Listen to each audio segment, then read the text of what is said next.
Your social media is costing you leads, it's costing you sales, and it's ruining your image every single day. If people Googled you and your prospects Googled you today, would they either move closer to the sale or would they pull further away from it?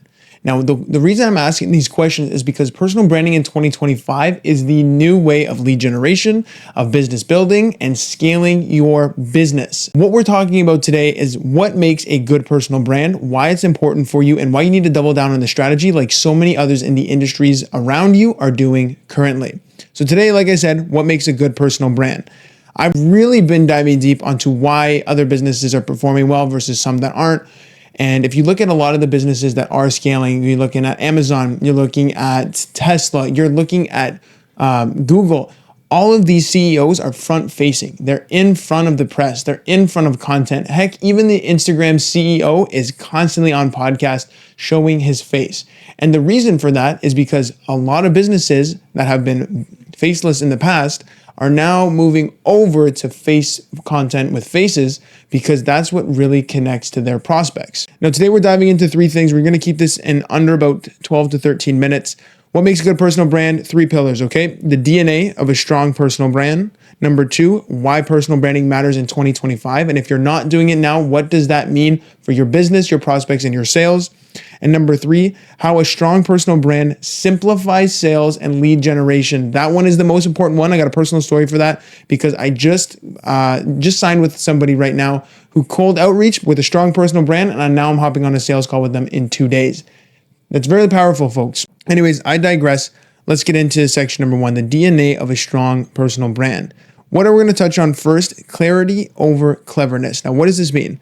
People need to know exactly who you are and what you stand for in seconds.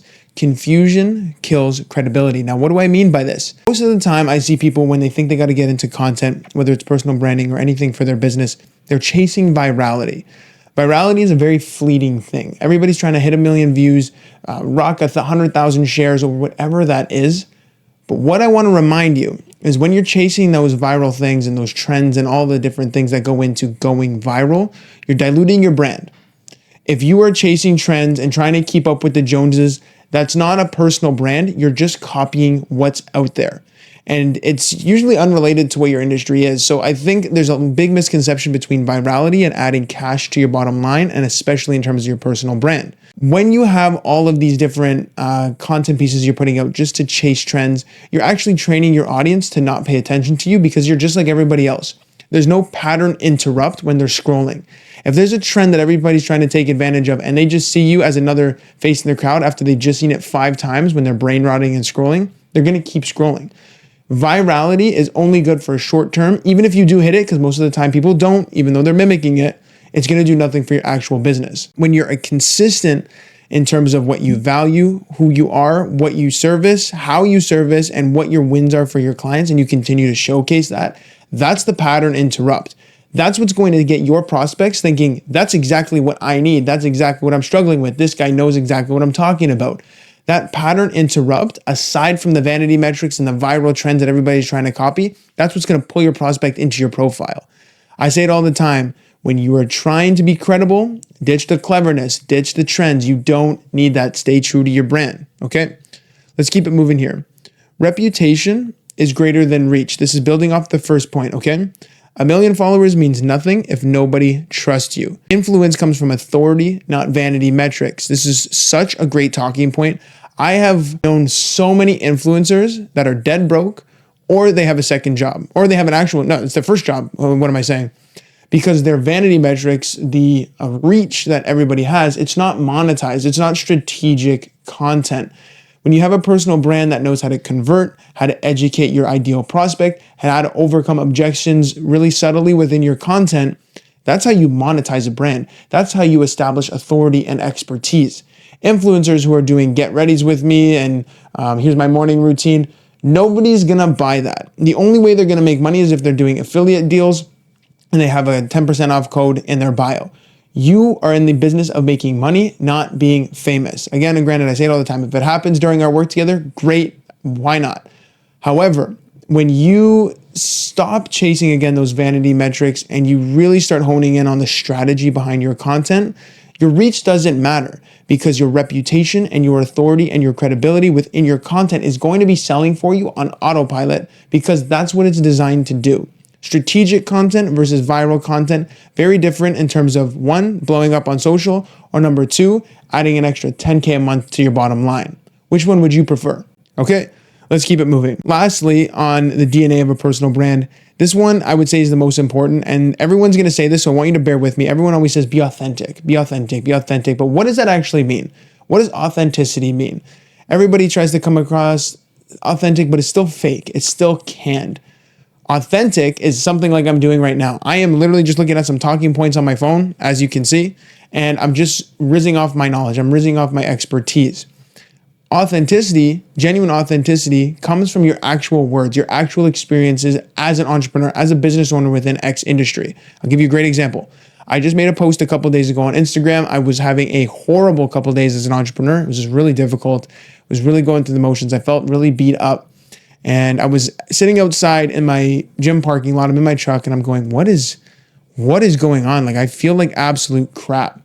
And at that moment, I pulled out my phone and I just explained exactly what I'm going through. I said, hey, I'm an entrepreneur. I'm doing X, Y, and Z. I'm having a really tough time. And I really, really sat in the emotion and let people know what I was thinking about. That story got like 25 likes. You know how many people reached out to me via DM saying, man, I'm struggling with the same thing. Dude, I appreciate you being so vulnerable and authentic. That is the stuff that connects with people because that was me in the moment, sharing a really vulnerable thing that I was going through, a really tough time that I was going through. And in that authentic piece of content that was very raw and unfiltered, that connected with my audience.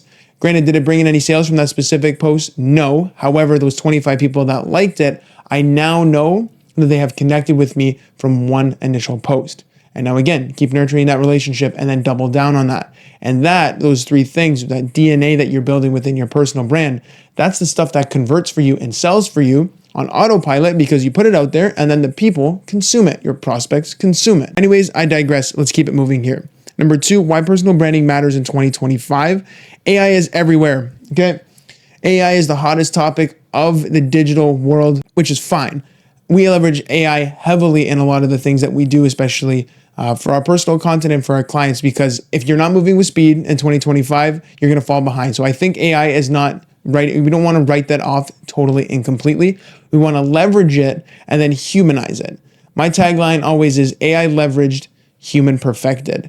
Now, what AI is doing with all these people, they're writing scripts for them, they're writing content ideas for them, they're almost just copying and pasting a robot's thoughts. And then they read it like a robot. So thank you for tuning in to my channel. This has been such a great opportunity. People can smell through ChatGPT a mile away. However, when you're leveraging it for content ideas or content script frameworks, and then plugging and playing your own personal experience, your stories, your struggles, things that actually make you a real entrepreneur, a real business owner, and genuinely connects with your audience, that's the stuff that outperforms generated AI content all the time. AI leveraged, human perfected. Okay, remember that. Let's get into boom, personal brand and copying and mimickers out there. If you don't know who Ashton Hall is, I'm going to use this example. Go search up Ashton Hall. Pause the video, go look at Ashton Hall, and then come right back. Okay. What you're going to find with Ashton Hall is he makes content that goes viral. It is really aesthetically pleasing content. It looks really cool. But if you notice a lot of people in the timeline, they are just blowing up in terms of the copycats that are trying to do exactly what his content is doing. They're doing the ice water in the face. They're doing the spray of cologne, even the shots of the sprays of cologne. They're mimicking everything that his video is. That is the opposite of what a personal brand is because you are copying somebody else's personal brand. It's not your stuff anymore. You are literally outsourcing your content ideas, your thoughts, your perspectives, and your actual words to somebody else who's already doing it. A real, true personal brand that has genuine thought leadership is speaking from scratch, their own taste, their own flavors, their own style. That's what a personal brand is. So I want you to stop, again, chasing virality through copying and looking at what's trending and then literally copy paste again. Do not do that because everybody that I see trying to look like Ashton Hall, I immediately discredit them because that is not who they are. That's Ashton Hall. That's his thing. If you're going to have your own thing, make sure you double down on it. Your own thing is not a replica of somebody else's. I want you to remember that. Okay. Now let's wrap up here with the third section, okay? This is how personal branding, a strong personal brand, simplifies sales and lead generation. I'm going to tell you with a personal story. It just happened. Literally, what time is it? It probably happened 2 hours ago, and this is fresh in my mind. I had somebody cold outreach to me for SEO services for my YouTube. I was like, you know what? Let me check this guy out. I looked at his profile. He had a bunch of case studies. He had a beautiful website, again, with all the work he's done, video testimonials of his past clients, and all of these different digital assets that from a cold outreach, I now know a lot about his company. I know a lot about the results that he's given to his clients. I know a lot about him.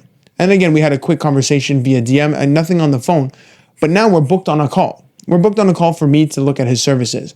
And that's from a cold outreach that most people fall on deaf ears saying, hey, do you want to buy my services? It's a hard no. But because he had all these beautiful digital assets from his social feed to his website up and running for him, for me to go check out instantly, it allowed me to go back into the conversation with a little more openness. You see what I mean there? So when you have a strong personal brand, cold outreach that you're currently doing becomes a lot easier. Granted, does cold outreach still have its days? Yes, cold outreach sucks. In my opinion, I hate it. But sometimes it's a necessary evil to bring in some cash flow. But when you do bring that in and they're able to look at your digital assets, how much more likely are they to reply to you? How much more likely are they to have a conversation with you? And how much more likely are they to get on a call with you? Okay? Now, that's the other thing. That's when you're manually outreaching, but let's shift over into making sure you can go and enjoy and work on your business, be a visionary, while your content is doing the heavy lifting and bringing in leads for you on autopilot. Now, what does that mean on autopilot? I say this all the time to my clients because they don't think video content does anything for their lead generation. Let's say you post a reel that does really well. Let's say it gets like 4,000 views, okay? I think that's a good quality reel, 4,000 views, 5,000 views.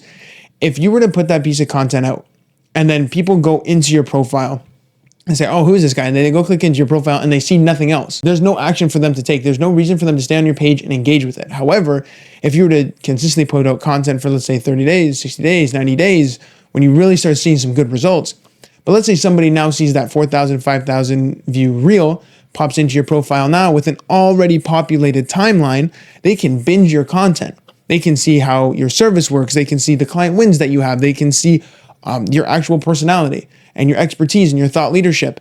How much more likely are those people now to convert to go, you know, let me click the link in his bio. Oh, let me reach out to him via DM and see if he can help me.